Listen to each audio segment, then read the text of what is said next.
আছে দাউলে বলে কাইতে দিই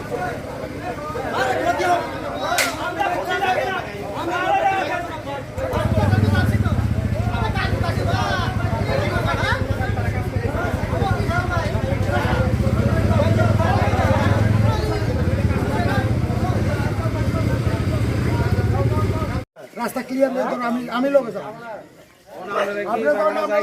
আমরা এই জায়গাটা যাইতে কি এটা না আমার কথা আছে এখান থেকে তারা সব ক্লিয়ার করে দাও আমার পোলাবেন মাইরে দিলে আপনি কিটা করবেন তখন মধ্যে ডাক্তার বিন আমার লগে যাইবো আমি যাবো আমরা বাড়ি দিতে না আরে আমরা কেমনে যাব কেসে গেল সবাই তো যাইবো না তারা যাইতো না কেন আচ্ছা আমি দেখতাছি কিছু দাঁড়াই দিগাই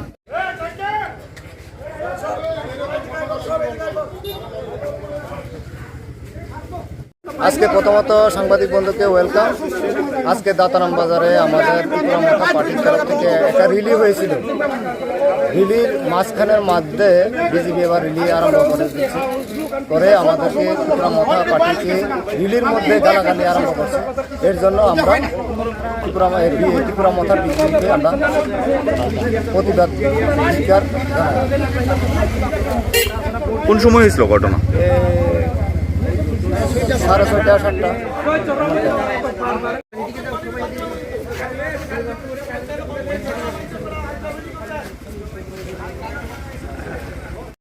আজকে ওনারা স্পটিং করছে, বাজার স্পটিং ঠিক আছে, আমি 100 বার মানছি। এটা আমরা চন্দ্রপুর হাটের জিপি গ্রাম পঞ্চায়েতের বাজার। এটা অ্যাকচুয়ালি এটা উশৃঙ্খলতা কি অ্যাকচুয়ালি কি আমার হিসাবে আর কি তারা ভালো স্পটিং করতে আসে না, কিন্তু তারা যে ভাষা দিয়ে স্পটিং করতে আসে আপনারা নিউজ চ্যানেলে দেখবেন এটা তারা কি ভাষা পাবে তারা স্পটিং করতে আসে। কিন্তু অ্যাকচুয়ালি আমরা আইন বুঝে আইনের মাইনা চলি, কিন্তু এই দেখে আমরা এখনো চুপ রয়েছি। কারণ দরকার নেই আমরা কারোর বিরুদ্ধে না, কারোর আমরা সব গ্রামের লোক। এরপরেও তারা যেভাবে উশৃঙ্খলতা করতে আসে এগুলা দেখে আমরা কিভাবে আর সহ্য করুম, এটা প্রশাসনে চিন্তা করুক, আমরা আর কিছু করার মতন থাকে নাই। প্রতেজ হয়েছে বলতে ওনারা স্পটিং শেষ করার পরে আমরাও একটা স্পটিং করেছিলাম।